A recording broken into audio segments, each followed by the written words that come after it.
Most people remember the video.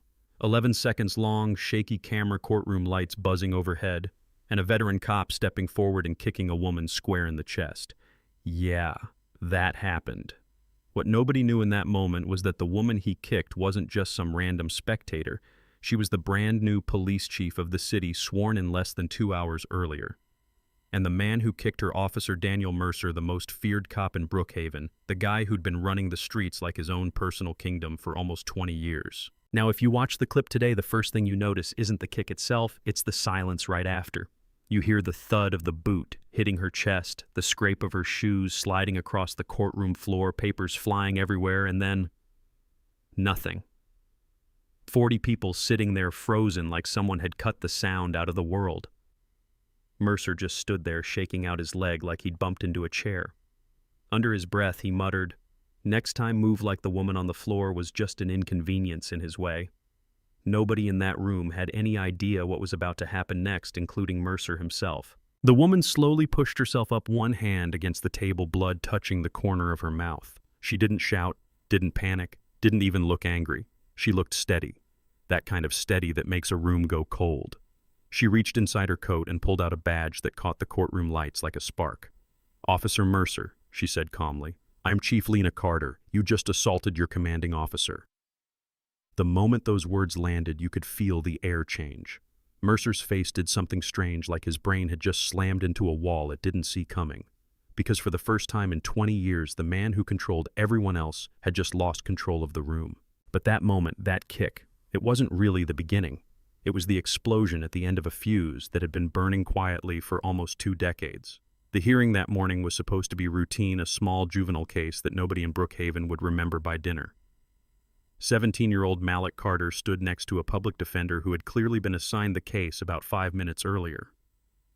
The charge was a missing phone from a locker room bench. No fingerprints, no witnesses, just a security guard saying, "I think it was him."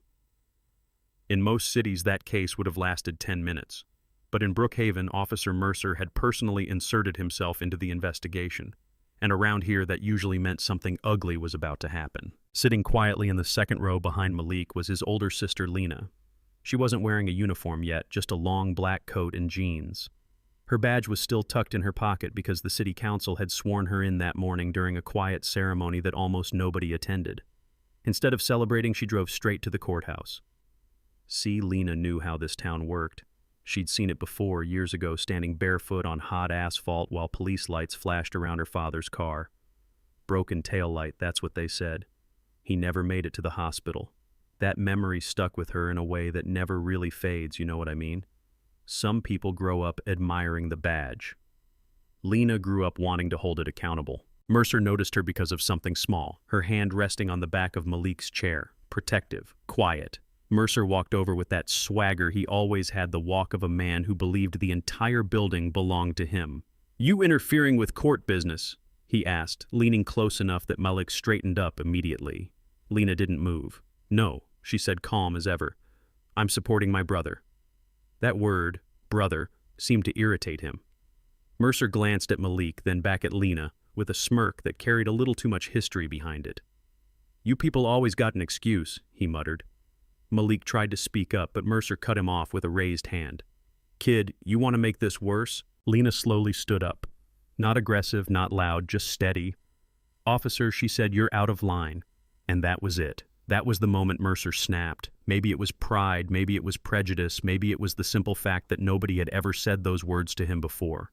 But instead of arguing, instead of warning her, Mercer kicked her, hard. The courtroom gasped. The judge slammed his gavel, but by then the damage was already done. The video hit the internet that afternoon. 11 seconds. That's all it took to turn Brookhaven upside down. Within hours, the clip had spread through group chats, local Facebook pages, then national news feeds.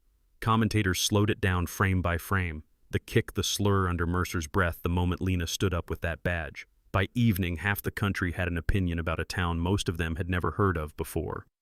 Lena didn't give interviews, she didn't appear on TV, she posted one sentence from the police department's official account, "We begin today." That line traveled through the community like electricity because everyone in Brookhaven knew something the rest of the country didn't. Mercer wasn't just another cop. He was the cop. The one prosecutors relied on, the one judges trusted, the one who somehow always had the numbers to prove he was winning the war on crime. Lena spent the next week locked in a small office with a stack of old case files that reached almost 20 years back. At first, the pattern looked like coincidence. Complaints dismissed, witnesses changing their stories, evidence disappearing at the right moment. But the deeper she dug, the clearer it became. Broken ribs during arrests, charges built on shaky reports, confessions that sounded a little too rehearsed. Mercer's name kept showing up over and over again like fingerprints nobody had bothered to wipe away. The city had built an entire reputation around one man's version of justice, and nobody had looked closely enough to see the cracks. Meanwhile, Mercer wasn't exactly sitting quietly. In his mind, Lena wasn't reform, she was betrayal.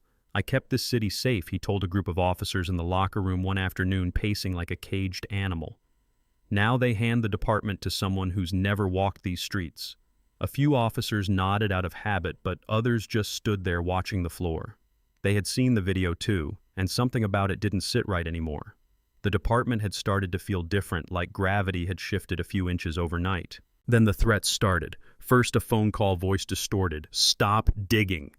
Lena listened, hung up, went back to the files. The next message was worse. A photo of her daughter sitting on a school playground bench. Underneath it read, "Choose your battles."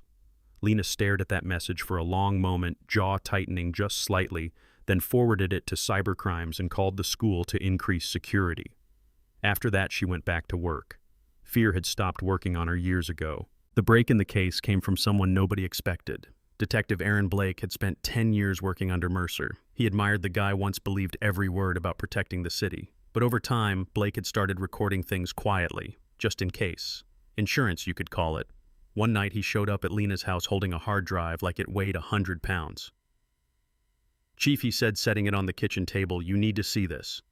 What followed was hours of audio files. Mercer threatening witnesses, joking about planting evidence, bragging about keeping arrest numbers high enough to secure federal grants. Lena listened without interrupting. When the final recording ended, Blake looked down at the floor. "I should have spoken up years ago." Lena nodded slowly. "You're speaking now," she said. "That matters." Within weeks, the investigation exploded. Prosecutors filed charges against Mercer: assault, evidence tampering, civil rights violations, fraud. When he was arrested, the entire department watched in stunned silence. The trial became national news overnight. Witness after witness stepped forward with stories that had been buried for years. One woman held up X-rays showing ribs Mercer had broken during an arrest he described as necessary force. Another man described losing 5 years of his life to a traffic stop where evidence mysteriously appeared on his floorboard. And then Malik took the stand, not as a scared kid anymore, but as someone who had something to say. He looked at the jury and said quietly, "I grew up thinking people with badges were supposed to protect us, not teach us how afraid to be." The courtroom didn't move after that. You could hear people breathing. 9 hours later, the verdict came back, guilty on every count. 15 years in state prison, no early release. When the sentence was read, nobody cheered. The room just exhaled like a breath the city had been holding for 20 years finally escaped. As deputies led Mercer away, he glanced once at Lena, confusion flickering across his face like he still couldn't quite understand how the ground had shifted under him. Prison has a way of stripping away illusions. Mercer learned that quickly. Men he had arrested recognized him. Within weeks, he was attacked in the showers. Broken ribs, fractured cheekbone, 2 missing teeth. Months later, the prison doctor delivered worse news: stage 4 lung cancer, terminal. For the first time in decades, Mercer sat alone with nothing but time and memory. He wrote 8 pages. Every lie, every planted report, every threat. At the end, he wrote a single apology to Lena, not just for the kick, but for everything that came before it. The letter arrived at Lena's office weeks later. She held the envelope for a moment, feeling the weight of it in her hand, then placed it in a drawer and closed it without opening it. To her, justice wasn't about hearing a man say sorry.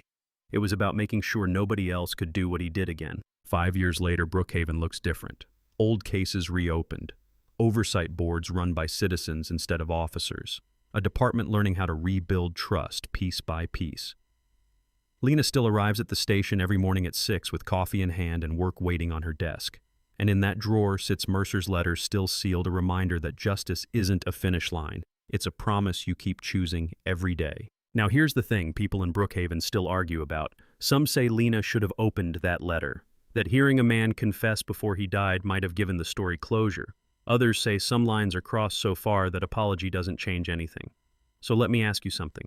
If you were in Lena's place, would you have opened the letter or left it sealed forever? Drop your thoughts in the comments, and if you've ever seen a moment where power got flipped upside down like that, I want to hear about it. Because sometimes justice shows up loud, sometimes quiet, but either way, people never forget the moment the truth finally stood up.